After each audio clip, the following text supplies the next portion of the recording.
ഈ ഒരുമിച്ച് കൂടിയ ഞാനും നിങ്ങളും എല്ലാവരും ഒരു ദിവസം മരിക്കുമല്ലോ. ഇന്നാ ലില്ലാഹി വ ഇന്നാ ഇലൈഹി റാജിഊൻ. നമ്മുടെ മരണവാർത്ത വിളിച്ചു പറയുകയാണ്. എല്ലാവരും നമ്മുടെ വീട്ടിലേക്ക് കടന്നു വരികയാണ്.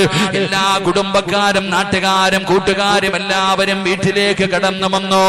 അവസാനം എന്റെ പ്രിയപ്പെട്ടവരെ നമ്മുടെ മയ്യത്ത് കുളിപ്പിക്കുമല്ലോ. അവസാനം നമ്മുടെ ജനാസ കുളിപ്പിച്ചു. 3 കഷ്ടം വെള്ള തുണിയിൽ പൊതിയുകയാണ്. പടച്ചവനെ മയ്യത്ത് കൊണ്ടുവന്ന് കിടത്തുകയാണ്. പള്ളിയിൽ നിന്ന് ഉസ്താദന്മാര് വന്നു, കുടുംബക്കാര് വന്നു, നാട്ടുകാര് വന്നു, സ്നേഹിക്കുന്നവര് മുഴുവനും നിന്റെ വീട്ടിലേക്ക് കടന്നു വന്നു. അപ്പോഴാണ് ആരോ ചോദിക്കുകയാ, പഞ്ഞി എവിടെ? മൂക്കിന്റെ ദ്വാരമാ പഞ്ഞി കൊണ്ടടയ്ക്കുന്നേ, കാണേണ്ടവർ കണ്ടോ ഇതാ പൊതിയുന്നേ. മയ്യത്തുകട്ടിൽ തോളിലേക്കുയരുന്നേ, പുരയ്ക്കുള്ളിലപ്പോൾ രോദനം ഉയരുന്നേ. അരുമക്കിടാങ്ങൾ വാപ്പയെ വിളിക്കുന്നേ, അതിനുത്തരം നൽകാതെ നീ കിടക്കുന്നേ.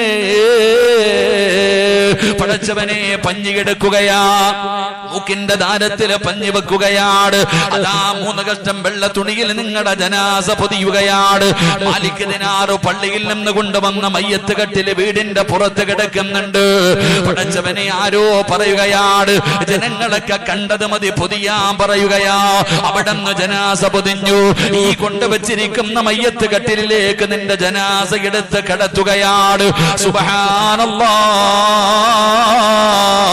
ഒരു മരണ വീട്ടിലെ ഏറ്റവും കൂടുതൽ നിലവിളി കേൾക്കുന്ന സമയം അപ്പോഴാ. ഏത് കരയാത്തവനും കരഞ്ഞു പോകുമല്ലോ. എല്ലാവരും പൊട്ടിക്കരയുന്ന സമയമാണ്. എന്റെ ഉപ്പാനെ കൊണ്ടുപോകല്ലേ, എന്റെ ഉമ്മാനെ കൊണ്ടുപോകല്ലേ, എന്റെ ഇച്ചാനെ കൊണ്ടുപോകല്ലേ എന്ന് പറഞ്ഞുകൊണ്ട് എല്ലാവരും നിലവിളിക്കുകയാണ്. ഒരാളും പരിഗണിക്കുന്നില്ല.